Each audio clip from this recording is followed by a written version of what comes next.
नमस्कार, बहुत स्वागत है आप सभी का न्यूज की पाठशाला में।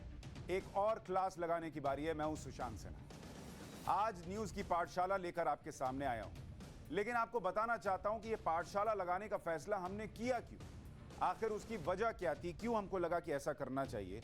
ये इतनी मोटी मोटी किताबें, ये इतने बड़े बड़े रिसर्च, ये दिन भर की मेहनत, ये सारा कुछ हमने क्यों कोशिश की कि न्यूज की पाठशाला में लेकर आए, यहां सबकी क्लास लगाएं। इसकी वजह है, दरअसल लोगों का ना न्यूज से मोह भंग हो गया है, न्यूज चैनल से ही मोह भंग हो गया है।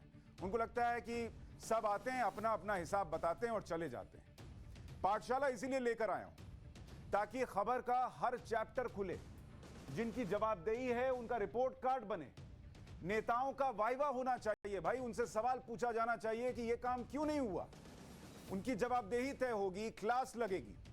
यहां आप खबरों को न सिर्फ देखेंगे बल्कि समझेंगे। खबरें दिखाकर तो सब निकल जाते हैं, आते हैं, टेलीप्रॉम्प्टर पढ़ा, निकलते गए, आए, टेलीप्रॉम्प्टर पढ़ा, निकलते गए। किसी को समझ में आया या नहीं आया उनको फर्क नहीं पड़ता, लेकिन हमें इस पाठशाला में फर्क पड़ता है। और इसीलिए हम आपके लिए ये पाठशाला लेकर आए। गहराई में जाएंगे हर विषय की, आपको एक एक खबर की पूरी डिटेल बताएंगे और पूरी गारंटी है कि आपको हर खबर जो आप यहां पर देखेंगे उसकी हर बात ऐसे समझ में आएगी कि आप जो है वो खबर के मास्टर होकर निकलेंगे। तो आज सबसे पहले आपके सामने हम लेकर आए हैं इंग्लिश की क्लास। अब आप कहेंगे इंग्लिश की क्लास से कौन शुरुआत करता है, मतलब क्लास में आए और इंग्लिश से शुरुआत कर रहे हैं। दरअसल उसकी वजह है, आज सबसे पहले इंग्लिश की क्लास लगाएंगे। उमर अब्दुल्ला को गिव और डिलीवर का मतलब समझाएंगे। अब आप कहेंगे उमर अब्दुल्ला कहां से आए, सारी कहानी बताऊंगा, लेकिन जरा पहले गिव और डिलीवर का मतलब समझिए कि दरअसल ये होता क्या है।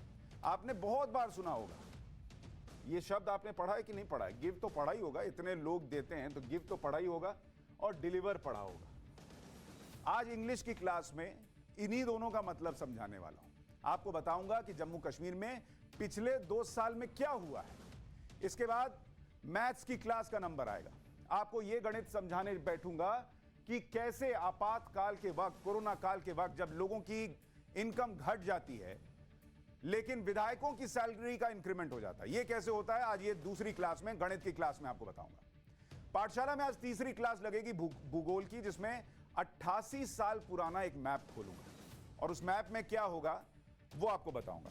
तो अब आपके सामने पहले इंग्लिश की क्लास की शुरुआत करता हूं और 2 शब्द जिनका मैं जिक्र कर रहा था, गिव और डिलीवर, इसका मतलब समझाऊंगा। और इसको समझाने में, इसको लेकर क्यों आया, इसको बताने में हमारी मदद करेंगे उमर अब्दुल्ला। पहले उमर अब्दुल्ला की एक वीडियो वायरल हुई है, अगर वो वीडियो यहां पर हम डाल के दिखा सकें। उन्होंने टाइम्स नाउ नव भारत की जो एडिटर इन चीफ है नाविका कुमार, उनको एक इंटरव्यू दिया और उस इंटरव्यू में उन्होंने जो कहा उसको लेकर बड़ा हंगामा हुआ, वायरल हो गया वो ट्विटर पर, फेसबुक पर। आपने देखा होगा ये वाला वीडियो चल रहा है, नाविका कुमार सवाल पूछ रही हैं और उमर अब्दुल्ला, देखिए इनके भाव, देखिए टेंशन में है भाई, आंखों में ऐसा लग रहा है कि कितना ज्वाला है। और जो विपक्ष है और विपक्ष से जुड़े हुए लोग हैं उन्होंने पूरा हंगामा किया। लेकिन इसमें गिव और डिलीवर वाली बात है। पहले आपको एक काम करता हूं, इनके बयान का जो वायरल हो रहा है उसका एक हिस्सा सुनाता हूं, फिर आगे की कहानी बताता हूं। सुनिए जरा। What has changed in the last 2 years? So you want 73 years to be undone in 2? Make a start. The start hasn't begun. No, You I can't mean, see it. look, No, the start hasn't begun. You can't see the start. You told, show me the start. Where is the start? Show me one new investment that has come. Show me one positive development that has come. Everything that is being inaugurated right now, from roads to tunnels to powerhouses to hospitals to schools to colleges to universities, were all given in the previous government. Ghulam Nabi Azad, as health minister, gave the medical colleges. Dr. Manmohan Singh gave the central universities. Dr. Manmohan Singh gave the 4-lane highway between Jammu and Srinagar. The tunnel in Banihal, the tunnel in Nashri was started when Dr. Manmohan Singh was Prime Minister. The Zojila tunnel and its the predecessor, the Zedmore tunnel. Again, I was there when the foundation stone was laid during Dr. Manmohan Singh's government. Let me list out for you what we did, and then you list out what has been done over the last 2 years, and let's see where we are. तो ये उमर अब्दुल्ला के उस interview वाले उस बयान का एक हिस्सा था जो सोशल मीडिया पर खास सोच रखने वाले जबरदस्त तरीके से वायरल कर रहे हैं, जिसमें उमर अब्दुल्ला बताते हैं कि कश्मीर में बीते 2 साल में कुछ नहीं हुआ 370 हटने के बाद। वो कहते हैं हमने गिव गिव गिव, जो गिव कह रहा था वो गिव हमने किया है, डिलीवर कुछ भी नहीं हुआ इनके आने के बाद। दरअसल होता क्या है, एक सिस्टम बना हुआ है। पीएम अगर हॉकी मैच भी देखते हैं तो उसको लेकर कुछ लोगों को दर्द हो जाता है, दूसरा कोई कुछ कहे तो कोई दिक्कत नहीं होती। पीएम कहें फैक्ट चेक होता है, उमर अब्दुल्ला कहें तो फैक्ट चेक करना भी कोई जरूरी नहीं समझता। मैं आपको समझाता हूं गिव और डिलीवर का मतलब। उमर अब्दुल्ला जो कह रहे हैं उसका मतलब समझिए। उमर अब्दुल्ला कह रहे हैं कि उन्होंने जम्मू कश्मीर को बहुत कुछ दे दिया। अब जरा बहुत कुछ में दिया क्या इसको समझिए। यह बनिहाल काजीगुंड रोड टनल है। उमर अब्दुल्ला के हिसाब से गिव यानी देने का मतलब होता है 2011 में प्रोजेक्ट की घोषणा कर दो, यह गिव हो गया, उन्होंने दे दिया। लेकिन सच्चाई यह है कि 2021 में टनल बनकर रेडी हुआ है, 10 साल बाद। इसको समझिए। अभी 2011 में पत्थर रख देने का मतलब उमर अब्दुल्ला साहब गिव होता है, डिलीवर। जनता डिलीवरी मांगती है और डिलीवरी 2021 में होती है। आप सिर्फ पत्थर रखकर चले गए। अब आपको दूसरा दिखाता हूं, नाशरी टनल 2011 का यह भी प्रोजेक्ट है। पूरा किसने किया? 2017 में जाकर डिलीवर हुआ है। नरेंद्र मोदी सरकार केंद्र में आई, उसके बाद जाकर डिलीवर होता है। अगला देखिए, जोजिला टनल 2013 का यह प्रोजेक्ट है। यह कब डिलीवर होता है? 2020 में जाकर इसका काम शुरू हो रहा है। यह कौन सा टनल बना रहे थे आप? आपकी योजना किस टनल में जाकर फंसी हुई थी? उमर अब्दुल्ला यह बताइए। इस देश की पॉलिटिक्स जो है वो सिर्फ गिव वाली रही है। हमने बोल दिया तो हमने दे दिया। डिलीवर कौन करेगा बॉस? जेड मोर टनल 2012 का प्रोजेक्ट है। 2015 में जब नरेंद्र मोदी प्रधानमंत्री बने तब जाकर शुरू करवाया। यह है गिव और डिलीवर का फर्क। मतलब अगर उमर अब्दुल्ला के गिव के हिसाब से डिलीवरी का मतलब हो जाता है कि गिव मतलब दे दिया, घोषणा कर दी, इसका मतलब डिलीवर कर दिया, तो उमर अब्दुल्ला के साथ अगर उनकी इसी परिभाषा से चलिए तो अगर उनको फोन कीजिएगा कि उमर अब्दुल्ला साहब आपका एक इंटरव्यू चाहिए और वो फोन पर कह देंगे कि गिव दे दिया, तो मान के चलिए कि डिलीवर हो गया इंटरव्यू। ये हो रहा है। अगर उमर अब्दुल्ला आपके बॉस हो और आपकी सैलरी नहीं आए तो उनके पास मत जाइएगा, क्योंकि वो कहेंगे कि मैंने कागज में लिख कर दे दिया, यानी गिव कर दिया कि सैलरी आएगी, मतलब डिलीवर कर दिया। कागज में लिख दिया मतलब डिलीवर हो गया।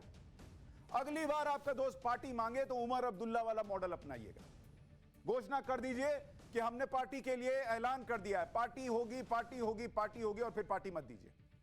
कोई पूछे कि पार्टी तो दी नहीं, वो तो फलाना दे के चला गया, तो बोलिए अरे जो मैंने पार्टी की घोषणा की थी वही पार्टी देकर गया है, इसलिए मेरी पार्टी हुई। यह है उमर अब्दुल्ला का गिव और डिलीवर वाला फॉर्मूला। अब आपको यह भी देखना चाहिए कि जम्मू कश्मीर ऐसा राज्य है जहां अधूरे प्रोजेक्ट्स को पूरा करने के लिए बाकायदा एक कमेटी बनानी पड़ी। अब आप सोचिए क्या हालत होगी अधूरे प्रोजेक्ट्स की। मतलब जेब से निकाला एक फेंक दिया, ये लो प्रोजेक्ट, बने ना बने कोई फर्क नहीं पड़ता। फिर ऊपर की जेब से निकाला, ये लो एक प्रोजेक्ट, फेंक दिया, बने ना बने फर्क नहीं पड़ता। 1100 प्रोजेक्ट्स 20 साल पुराने हैं। नरेंद्र मोदी सरकार को यहां पर आकर पूरे प्रोजेक्ट्स को, जो अधूरे प्रोजेक्ट्स है उसको पूरा करने के लिए कमेटी बनानी पड़ी। और उमर अब्दुल्ला एक इंटरव्यू में बैठकर अगर बोल दें कि सब हमने किया, तो कोई फैक्ट चेक नहीं होता, उसको वायरल किया जाता है कि सब उमर अब्दुल्ला ने कर दिया। गिव और डिलीवर का फर्क यह होता है, गिव होता है कि 1100 प्रोजेक्ट्स का ऐलान कर दो और भूल जाओ। डिलीवर का मतलब यह होता है कि 1556 करोड़ रुपए की लागत से उसे पूरा करो, जो कि अब हो रहा है कश्मीर के अंदर। यह होता है गिव और डिलीवर का फर्क। अब आपके पास कुछ और जानकारी रखता हूं। अब आप सोचिए कि उमर अब्दुल्ला 2009 से 2015 के बीच 6 साल मुख्यमंत्री थे। उसके पहले उनके पिताजी कितने थे मैं छोड़ देता हूं, पिताजी का हिसाब वो क्यों देंगे भाई, 6 साल वो थे, उनका हिसाब करते हैं। इन 6 साल में भाई साहब ने, उमर अब्दुल्ला ने 7000 छोटे बड़े प्रोजेक्ट शुरू करने का ऐलान कर दिया। 7,000। मतलब अगर आप कश्मीर में घूमने निकलिएगा तो इधर पैर उठाइएगा तो उमर अब्दुल्ला का एक प्रोजेक्ट का कागज गिरा हुआ मिल जाएगा। ऐसी हालत कर दी उन्होंने, तड़ तड़ तड़ तड़ कागज पे सब ऐलान कर दिया। कुछ में काम हुआ, ऐसा नहीं है कि जीरो काम हुआ, लेकिन बाकी के सब कागज पर रह गए। कागज पर रह गए तो उमर अब्दुल्ला को क्या, उन्होंने तो कह दिया कि सब हमने किया। जिनमें काम हुआ वो कुछ पैसा लगाने के बाद बंद भी हो गए, और ये सभी प्रोजेक्ट पिछले 1 साल में जाकर कंप्लीट हो रहे हैं। प्रोजेक्ट की घोषणा गिव, प्रोजेक्ट पूरा करना deliver. Omar Abdullah give, Narendra Modi deliver, ये चल रहा है। और अब आप सोचिए, आपको इसका एक एग्जांपल देकर बताता हूं कैसे इन लोगों ने पैसे की बर्बादी की जम्मू कश्मीर में, क्योंकि अपना हिसाब चल रहा था तो कोई दिक्कत ही नहीं थी। पैसे की स्थिति देखिए। जम्मू का भोर कैंप स्टेडियम, यह शुरू कब हुआ? 2010 में इसको शुरू किया गया। बना लो भैया, एक स्टेडियम बना लो। 90 लाख रुपए लगेंगे, इसका ऐलान कर दिया गया और लगा भी दिए गए। 90 लाख रुपए लगा भी दिए गए इस प्रोजेक्ट में। 2014 में फिर इसको बंद कर दिया। 90 लाख रुपए लगाकर बंद कर दिया। सोचिए क्या हालत होती है।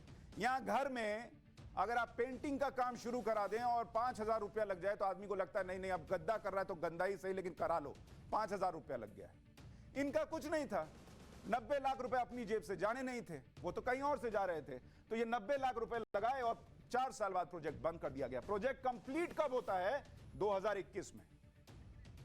पिछले हफ्ते जाकर ये कंप्लीट हुआ है। तो इसको कहते हैं गिव और इसको कहते हैं डिलीवर। इसलिए मैंने कहा अंग्रेजी की क्लास लगा रहा हूं, उमर अब्दुल्ला के लिए स्पेशल क्लास है। बॉस इसको कहते हैं गिव, इसको कहते हैं डिलीवर, समझ जाइए। 8 महीने में जो ये 4 साल में नहीं कर पाए और स्क्रैप कर दिया, 2021 में जो ये पिछले हफ्ते जाकर स्टेडियम बनाया, खूबसूरत सा स्टेडियम जहां युवा खेलेंगे, फिर भाई कहीं जाएंगे तो मेडल लेकर आएंगे तो ये लोग कहेंगे कश्मीर का लड़का लेकर आया, वो 8 महीने में कंप्लीट हुआ है। तो इसको कहते हैं गिव और डिलीवर का फर्क। अब आपको कुछ चीजें और समझाना चाहता हूं, अभी खत्म नहीं हुई ये कहानी। पिछले 2 साल में क्या बदला है इसका भी हिसाब वो कह रहे थे, पूछ रहे थे कि पिछले 2 साल में क्या हुआ बताइए जरा। तो उनको जरा बताना चाहता हूं कि 2 साल में क्या हुआ है। 2 साल उमर अब्दुल्ला साहब देखिएगा, नई औद्योगिक नीति लाई गई। जिस जम्मू कश्मीर में इतना आतंक फैला हुआ था कि कोई वहां पर आना नहीं चाहता था, वहां नई औद्योगिक नीति लाई गई इसी 2 साल में। 1,548 करोड़ रुपए के 1,548 करोड़ रुपए के प्रोजेक्ट्स आए हैं वहां पर। कितने प्रोजेक्ट्स आए? जम्मू में 15 प्रोजेक्ट्स जिनको जमीन मिली है, 15 प्रोजेक्ट्स। अब आप सोचिए, कल मेरी हैंडराइटिंग गंदी लग रही थी, आज ठीक लग रही है? अच्छा ठीक है, औद्योगिक ही है।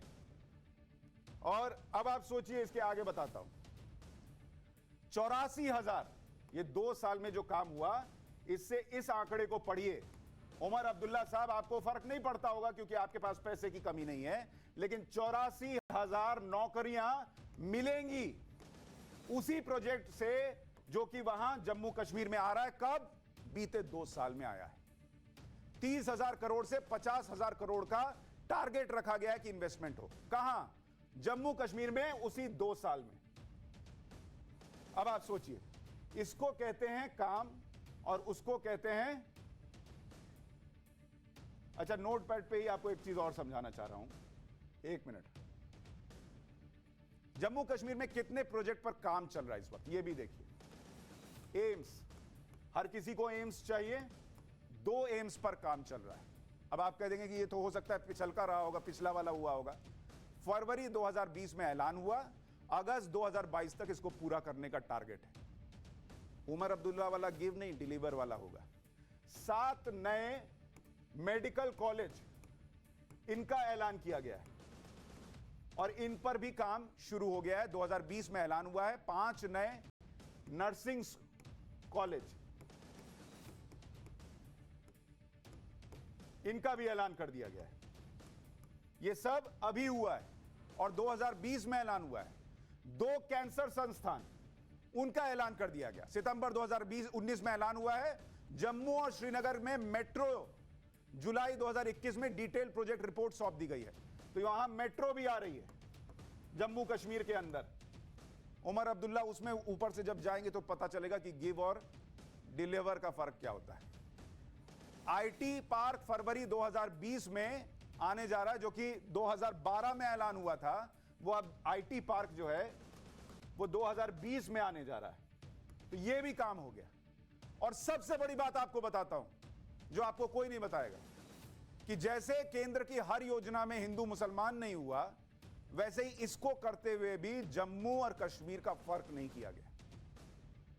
यह होता है गिव और डिलीवर का फर्क। लेकिन अभी कहानी यहीं खत्म नहीं हुई। थोड़ी क्लास लगा रहा हूं तो सोच रहा हूं कायदे से ही लगाई जाए, मजा नहीं आएगा फिर।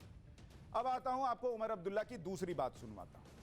अब्दुल्ला साहब बोलते बोलते तो बोल गए, और बोलते बोलते इतना बोल गए कि फिर सोचा ही नहीं कि कोई होगा जो आएगा और बताएगा, क्लास लगाएगा, पाठशाला में समझाएगा गिव और डिलीवर का फर्क। अब जरा उनको दूसरी बात जो उन्होंने कही थी याद दिलाता हूं, आपको भी सुननी चाहिए, फिर आगे की क्लास शुरू होगी। I'm telling you in terms of numbers. What do you want? I'll tell you here. I have numbers in front of me. We are third in life expectancy compared to the rest of the country. UP is the lowest in the country. Okay? We are seventh in terms of the number of doctors available for the population.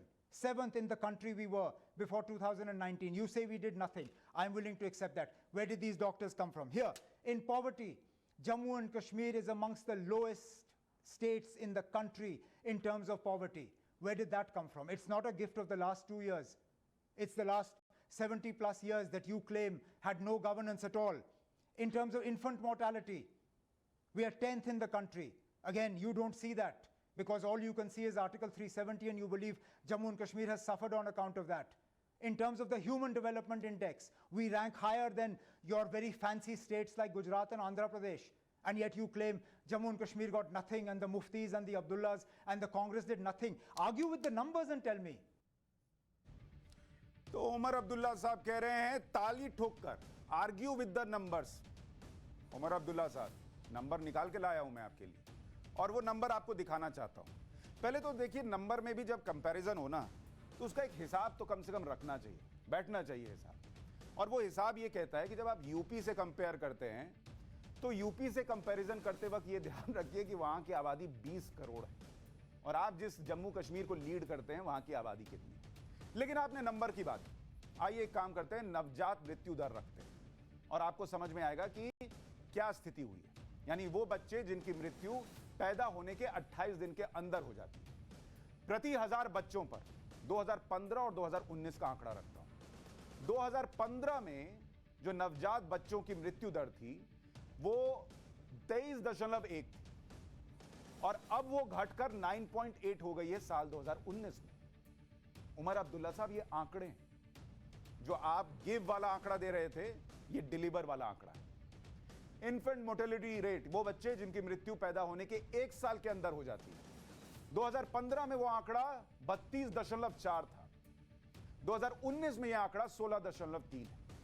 Umar Abdullah साहब, ये give और deliver का फर्क है। वो बच्चे जिनकी मृत्यु 5 साल की उम्र से पहले हो जाती है, 2015 में यह आंकड़ा 37.6 का था, 2019 में यह आंकड़ा घटकर 18.5 हो गया, यानी आधा। उमर अब्दुल्ला साहब, उन माओं से जाके पूछिए जिनके बच्चे आज जिंदा बच जा रहे हैं क्योंकि वहां पर अच्छा हेल्थ इंफ्रास्ट्रक्चर बन रहा है, वो आपको बताएंगी गिव और डिलीवर का फर्क क्या होता है। सेक्स रेशियो की बात करते हैं, बेहतर हुआ है वहां पर सेक्स रेशियो। पुरुषों के मुकाबले महिलाओं की जो अनुपात था 2015 में 923 था, 2019 में बढ़कर 976 हो गया। उमर अब्दुल्ला साहब, ये आंकड़े हैं जो आप ठोक ठोक कर कह रहे थे कि आंकड़ों पर बात कीजिए, आंकड़े बता रहा हूं आपको। और आपको जरा यह भी बताना चाहता हूं कि इतनी ही कहानी नहीं है जम्मू कश्मीर की, और क्या हुआ है पिछले 2 साल में, वो भी रखता हूं। आंकड़े आपको पसंद है उमर अब्दुल्ला साहब, आंकड़े आपके लिए लेकर आया हूं। अब जरा आंकड़े देखिए। पत्थरबाजी की घटनाएं, पत्थरबाजी की घटनाएं जम्मू कश्मीर में जो होती थी, कौन नहीं जानता था उसको। अब जरा देखते हैं कि उसमें क्या हुआ। 2016 में पत्थरबाजी की 2653 घटनाएं जम्मू कश्मीर में हुई। फिर आया मामला 2017 का। 2017 में यह घटकर हो गई 1412। 2018 में हो गई 1458। 2019 में यह घटकर हो गई, 2019 में बढ़ गई, इनफैक्ट 2019 में बढ़कर हो गई 1999।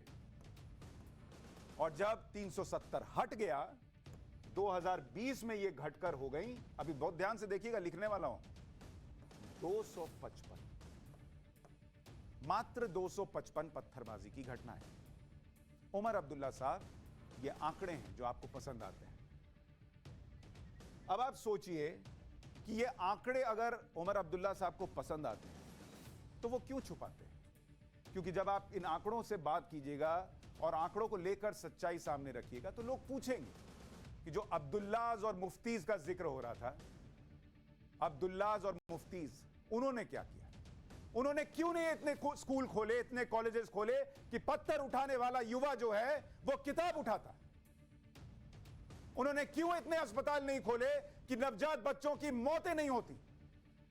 उन्होंने क्यों नहीं सोचा कि ऐलान तो कर दिया लेकिन डिलीवर करके दिखाऊं इन अस्पतालों को, इन पासेस को, इन टनल्स को? अपने बंगले तो बनते रहे, गरीब आदमी के लिए क्या किया उन्होंने?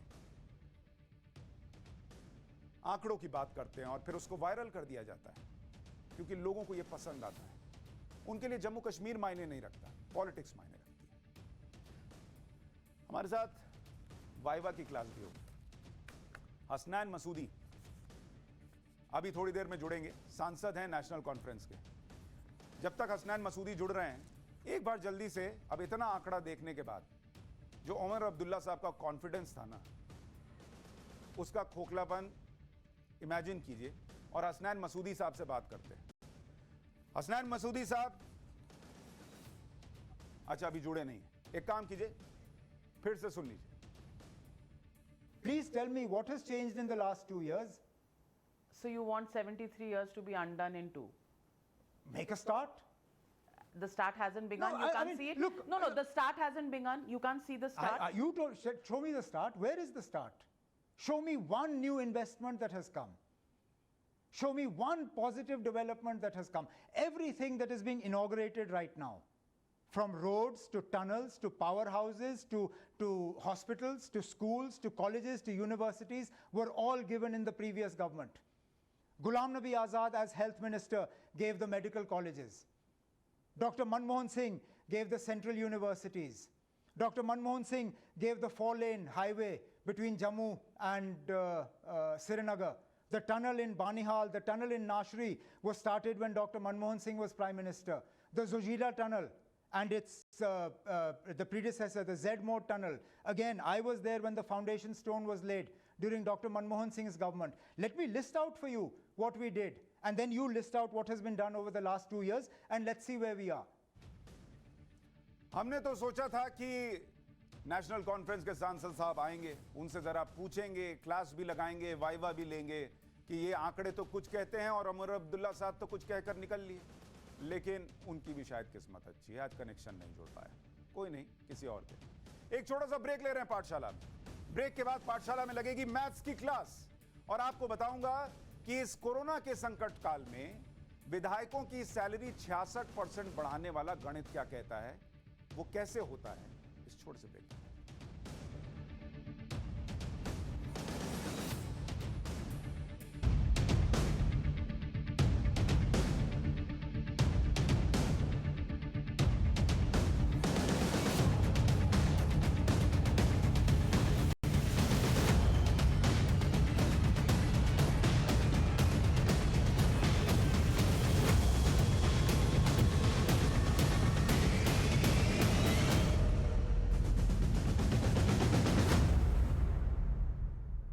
पाठशाला में एक बार फिर से आपका स्वागत है और अब समय है मैथ्स की क्लास का। कोरोना के संकट के बीच जब लोगों की नौकरी जा रही है, नौकरी है तो सैलरी में कटौती हो रही है। दिल्ली में विधायकों का इंक्रीमेंट हुआ है, सैलरी में 66.6%। मतलब अगर आपकी ये नौकरी चली जाए और दूसरी ढूंढिए मिलती नहीं, ये छोड़कर कहीं और जाइए तो लोग कहते हैं 20% का इंक्रीमेंट दे दिया, बहुत अच्छा। सैलरी में, विधायकों की सैलरी में 66.6% का इंक्रीमेंट हो गया। आपकी कमाई भले कम हो गई, लेकिन नेताजी का सैलरी इंक्रीमेंट जरूरी था, सो वो हो गया। अब आपको जरा समझाता हूं कि दिल्ली के विधायक आज क्यों बहुत खुश होंगे, आपको यह समझना चाहिए। दरअसल वेतन भत्तों की बात करूं तो दिल्ली के जो विधायक हैं उनको 54,000 रुपए मिला करते थे, अब वो बढ़कर हो गया 90,000 रुपए प्रति महीना। यानी अगर आप इसको देखने की कोशिश करेंगे कि ये स्थिति क्या रही, कि पहले मिल रहे थे 54,000 रुपए, उसको बढ़ाकर कर दिया गया, उसको बढ़ाकर कर दिया गया 90,000 रुपए। और ये नया स्ट्रक्चर क्या है वो आपके सामने रखता हूं। पहले 54,000 आप देख रहे हैं, अब बढ़ाकर इसको कर दीजिए भाई 90,000 कर दीजिए, 66.6% का इंक्रीमेंट हो गया। सोचे, मतलब सोच के भी नहीं लगता कि 66% कोई कंपनी बढ़ा देगी, लेकिन विधायकों का था, अपने हाथ में था तो हो गया, अब 90,000 हो गया। अब इसका जरा स्ट्रक्चर आपको दिखाता हूं कि ये स्थिति क्या है, 90,000 में क्या क्या चीज़ कितना बैठता है। तो वो एक काम करता हूं, जरा आपको कायदे से समझाता हूं यहाँ पर नोटपैड पर, तो आपको बात समझ में आएगी कि स्थिति क्या है। एक मिनट, नोटपैड पर आप देखिए कि अभी विधायकों को मिल रहा है सैलरी स्ट्रक्चर जो है, वो सैलरी में क्या चीज़ कितनी मिल रही है। अभी के हिसाब से आप देखिएगा तो बेसिक जो है वो 30,000 रुपये है। बेसिक, ये विधायकों की सैलरी का बता रहा हूँ, बेसिक आपका 30,000 रुपये, 30K। अब इसमें आप चुनाव क्षेत्र का भत्ता मिला लीजिए तो वो आपका बैठ जाता है करीब 25,000 रुपये के आसपास। तो 25,000 ये हो गए, दोनों मिला दीजिएगा तो 55 हो जाता है। फिर इसके बाद मिलता है सचिवालय का भत्ता, भाई वो जाते हैं सचिवालय में काम करते हैं तो उसके लिए भी भत्ता मिलता है उनको। सचिवालय भत्ता आपका बैठता है करीब 15,000 रुपये, तो ये मिलाकर आपका 70,000 के आसपास हो गया। अब दिल्ली में इतना ट्रैफिक होता है, उसको मिलाइएगा तो वाहन के लिए, गाड़ी के लिए उनको भत्ता मिलता है, वाहन भत्ता करीब 10,000 रुपये, ये 10,000 रुपये मिला करेगा। और टेलीफोन खर्च, यानी मोबाइल कह लीजिए इसको, अगर आप कि मोबाइल के लिए दिल्ली के विधायकों को कितना मिलता है, तो वो मिलता है 10,000 रुपये। अब ये सब आप मिला दीजिएगा, 30 प्लस 25 प्लस 15 प्लस 10 प्लस 10, तो ये आपका बैठ जाता है 90,000 रुपये। अब मैं आपको बताता हूं कि इसमें पहले इनको क्या मिल रहा था। अगर इनका पिछला सैलरी स्ट्रक्चर देखिएगा तो बेसिक जो है वो पहले 12,000 रुपये था पहले, अब वो हो गया बढ़कर 30,000 रुपये, यानी डबल से भी ज़्यादा। अच्छा, अब आप अगर जो दूसरा भत्ता मिल रहा था वो देखिएगा तो वो पहले था 18,000 रुपये, उसको बढ़ाकर कर दिया गया है 25,000 रुपये, यानी ये भी बढ़ा दिया गया अच्छा खासा। पहले सचिवालय भत्ता जो मिलता था वो 10,000 रुपये मिलता था, उसको बढ़ाकर कर दिया गया है 15,000 रुपये। और वाहन भत्ता पहले कितना मिलता था, 6,000 रुपये मिलता था, अब उसको बढ़ाकर कर दिया गया 10,000 रुपये। और पहले जो मोबाइल का खर्च मिलता था वो 8,000 रुपये मिलता था, वो अब बढ़ाकर कर दिया गया है 10,000 रुपये। यानी अगर इसको जोड़िएगा तो ये 54,000 बैठता था, अब ये बढ़कर हो गया है 90,000 रुपये। ये इनकी स्थिति है। सैलरी बढ़ने पे खुशी तो होनी चाहिए, तो मुझे लगा जरा आपको दिखाता हूं कि विधायकों का क्या कहना है सैलरी बढ़ने को लेकर। एकदम से 400% की वृद्धि जायज नहीं है, और ये बात ठीक है कि 2011 से सैलरी में कोई वृद्धि नहीं हुई है, लेकिन इसका अर्थ ये नहीं है कि आप एकदम से 400% की वृद्धि करेंगे। और 2015 में जो प्रस्ताव सदन में पारित किया गया था, दिल्ली की सरकार के द्वारा पेश किया गया था, वो प्रस्ताव चूंकि नियम और कानून का उल्लंघन था और पूरी जो संवैधानिक व्यवस्थाएं हैं उसका पालन नहीं किया गया था, उसके कारण उस प्रस्ताव को मंजूरी नहीं मिली।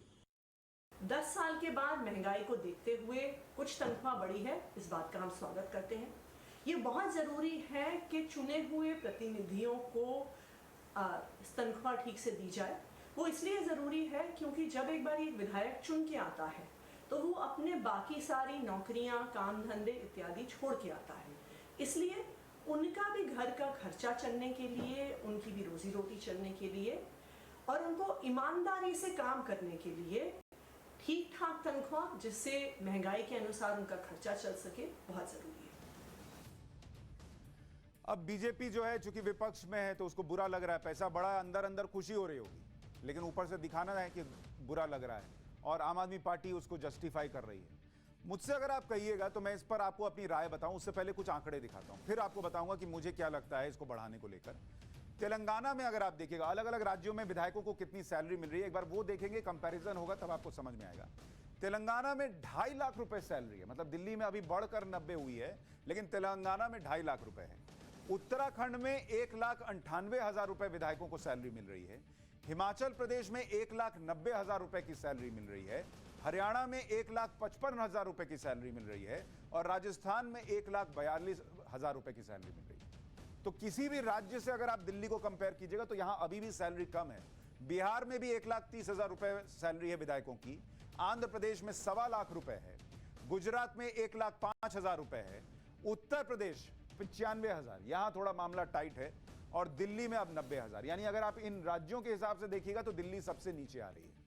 तो समस्या ये नहीं है कि इनकी सैलरी बढ़ाई गई। मुझे लगता है कि आतिशी जी एक बात तो सही कह रही हैं कि सैलरी इतनी होनी चाहिए विधायकों की। देखिए, विधायकों के 10 खर्चे होते हैं। उनके यहाँ कोई आता है घर में, कोई क्षेत्र से आ गया, उसको चाय पिलाइएगा, उसको खाना खिलाइएगा, ऐसे तो आप छोड़ नहीं सकते।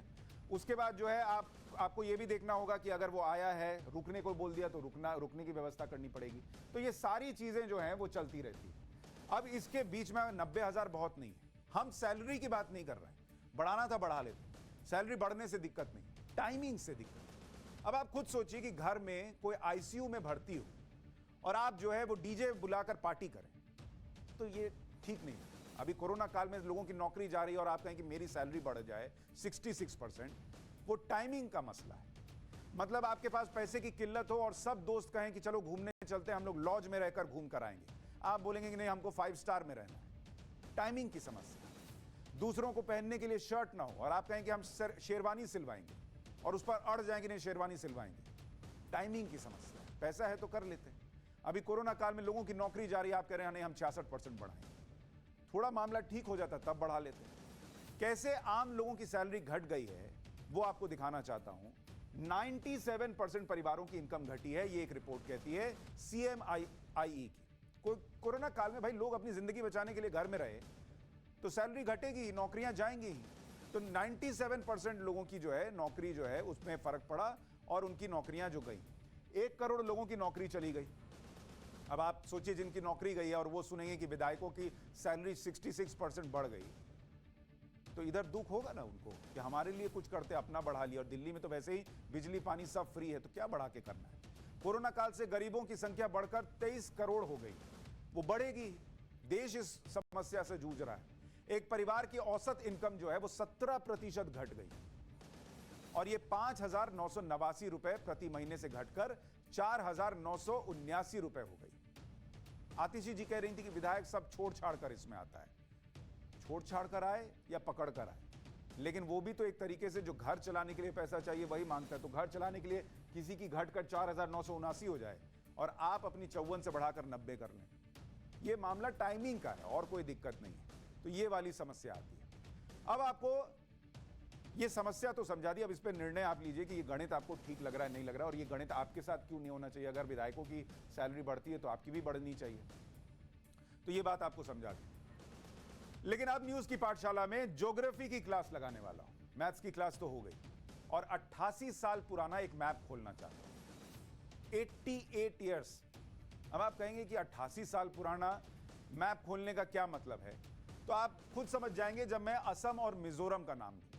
और जब ये मैप आप देखेंगे तो आपको समझ में आएगा कि असम और मिजोरम के बीच मसला है क्या, दोनों राज्य लड़ क्यों रहे हैं, सीमा विवाद है क्या, समाधान क्या है।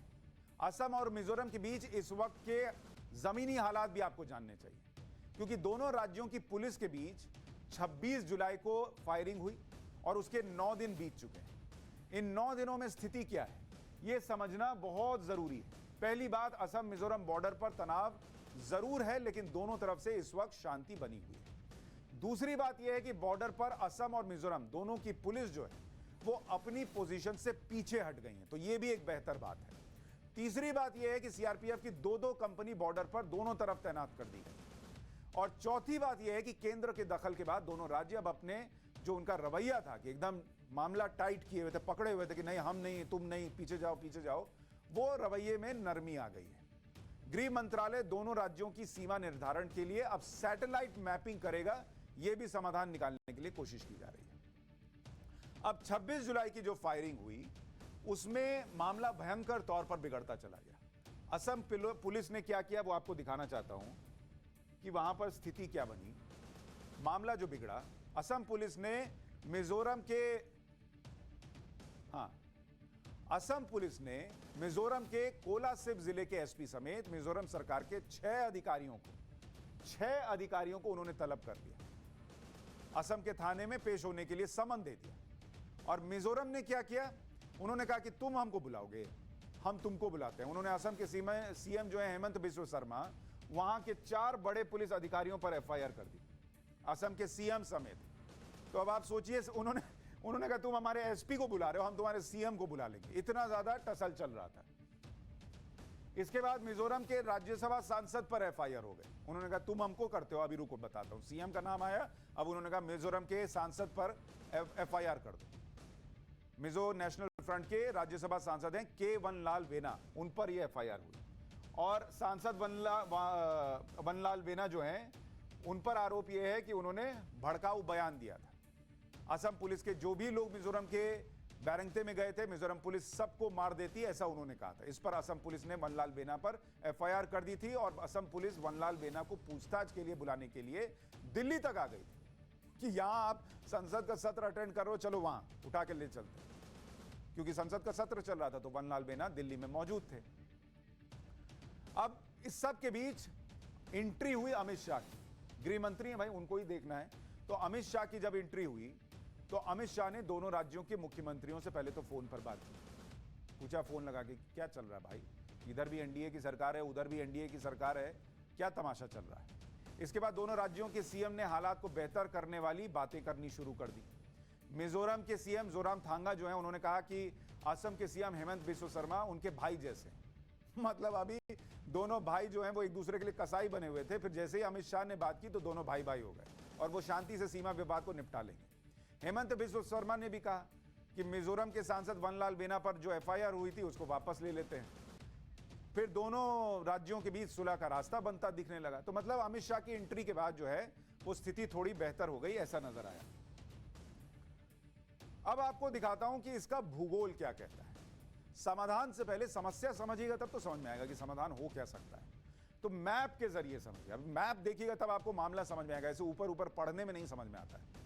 असम और मिजोरम का जो बॉर्डर है, ये जो आप इलाका देख रहे हैं, ये यहां पर मिजोरम है और यहां पर ये पूरा इलाका जो लाल में देख रहे हैं ये असम है।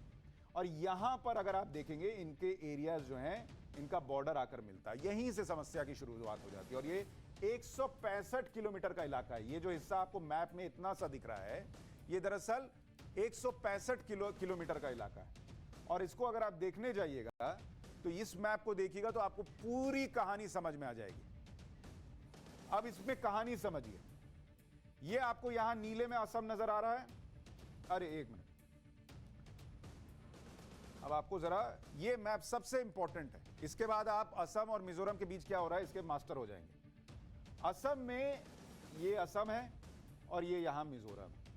अब जरा इसको देखिए, अगर हम इसको अगर काट के करीब से एक विंडो में दिखा सकें, इसको दिखाइए कि ये वाला जो हिस्सा देख रहे हैं आप, ये है कोलासिब, ये पड़ता है मिजोरम के अंदर। ये है आइजोल, ये है मिजोरम, और ये है मामित, ये भी मिजोरम। और ये जो 3 इलाके आप देख रहे हैं, ये है करीमगंज, हैलाकांडी और कछार, ये 3 इलाके। अब सारा मसला यहीं पर आकर पड़ता है, क्योंकि ये जो आसपास के इलाके हैं, यहीं पर सारी समस्याएं जो हैं वो खड़ी होती हैं। अब आपको ये जो कोलासिब का इलाका है ना, यही सबसे इंपॉर्टेंट है। उस दिन जो सारी घटना हुई थी, इसी कोलासिब में हुई थी। इस बात को समझिए, यहीं पर सारा मसला शुरू हुआ था। और कितना करीब है आप ये देखिए, ये असम का बॉर्डर है जो अभी निर्धारित किया हुआ है, ये बॉर्डर है, ये कोलासिब है। इन दोनों राज्यों में यहीं पर इसी को लेकर झगड़ा हो जाता है। और इसी बॉर्डर की वो जगह जो आपको दिखा रहा हूं, 26 जुलाई को यहीं पर असम और मिजोरम पुलिस के बीच गोलियां चली, 6 घंटे तक लड़ाई हुई। और जहां पर यह सब हुआ उसका नाम है बैरंगते। ये अब आप देखिए मैप में, ये आपको दिखा रहा हूं ये देखिए लैलापुर यहां पर पड़ता है और ये असम में, और ये वैरंगते जो है ये आपका पड़ता है मिजोरम। और सारा मसला यही दो जगह का, इतना सा मामला है। इन दोनों के बीच में पुलिस पोस्ट है जिसको कहा गया कि भाई आए, असम के कछार और हैलाकांडी जिले से जुड़ा हुआ इलाका है, यहां से हाईवे भी गुजरता है। तो इन दोनों जगहों के बीच ही असम मिजोरम में जंग का मैदान बना हुआ है। और मिजोरम का दावा है कि 26 जुलाई को असम पुलिस के जो 200 जवान आए, वो आए और उन्होंने इसी वैरंगते में, ये जो इलाका आप देख रहे हैं वैरंगते, यहां पर आए और इन्होंने इसी वैरंगते इलाके में, ये जो इलाका वैरंगते दिख रहा है, यहां पर आकर इन्होंने 200 जवानों ने वैरंगते में आकर धावा बोल दिया। असम पुलिस के आईजीपी थे, डीआईजी थे, कछार जिले के एसपी थे, ये सारे लोग थे। तो इतने से जगह के लिए ये मसला जो है वो पूरा हंगामा यहां पर हुआ। वहां पर सीआरपीएफ की पोस्ट थी, उस पोस्ट को क्रॉस किया गया और उसके आगे मिजोरम पुलिस की एक ड्यूटी पोस्ट थी, उसे उखाड़ कर फेंक दिया गया। ये आरोप लग रहा है। आसपास आगजनी की गई, लोगों पर लाठीचार्ज किया गया, आंसू गैस के गोले चलाए गए, गाड़ियों में तोड़फोड़ की गई। जबकि कोलासिब जिले, यानी जिस जिले में वैरंगते का ये इलाका है, वहां के एसपी सीआरपीएफ की पोस्ट में जाकर असम के अधिकारियों से बातचीत कर रहे थे। तो दावा क्या क्या है? मिजोरम ने सीमा के मौजूदा समझौते को तोड़ा, यह असम का दावा है। और मिजोरम का दावा है कि असम पुलिस के 200 जवानों ने धावा बोल दिया। तो हम क्या करते भाई, ये लोग तो घुस गए घर के अंदर।